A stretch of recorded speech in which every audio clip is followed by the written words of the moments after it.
রাজবাড়ী জেলায় ফ্রিল্যান্সিং শিখে মোটা অঙ্কের বেতনভুক্ত চাকরি দেওয়ার প্রলোভন দেখিয়ে শত শত অসহায় গরিব বেকার শিক্ষার্থীর লক্ষ লক্ষ টাকা আত্মসাতের অভিযোগ উঠেছে রামকান্তপুরের সোহরাব মণ্ডলের ছেলে সাইফুল ইসলাম শিমুলের বিরুদ্ধে। বিস্তারিত থাকছে শিমুল পারভেজ টিটুলের প্রতিবেদনে।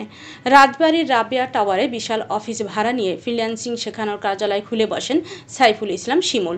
মোটা বেতনের চাকরি এমনই লোভনীয় ব্যাপক প্রচারণা চালায়।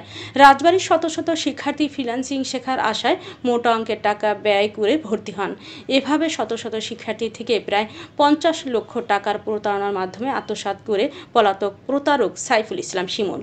ফ্রিল্যান্সিং অফিসে ঝুলছে তালা, নিঃস্ব হয়ে হতাশাগ্রস্ত শত শত শিক্ষার্থী। কেউ বা অ্যাডমিশন ফি জমা করেছেন নিজের মায়ের গহনা বিক্রি করে।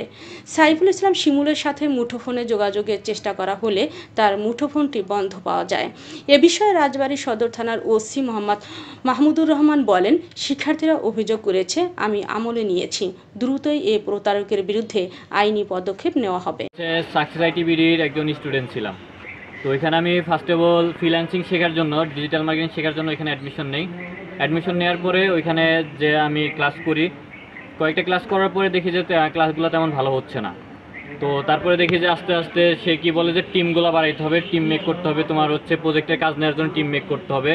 এক এক করে স্টুডেন্ট ভর্তি করাইতে হয়েছে। ভর্তি করানোর পর ওইখানে দেখি কি শুধুমাত্র ওইখানে অ্যাডমিশন করানো, তাছাড়া আর কিছুই না।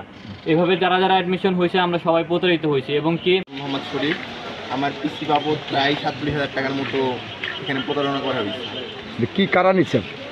এই সাকসেস আইটি ফার্মে সাইফুল ইসলাম শিমুল। কি বলে না এগুলো? কি বলে নিচ্ছে?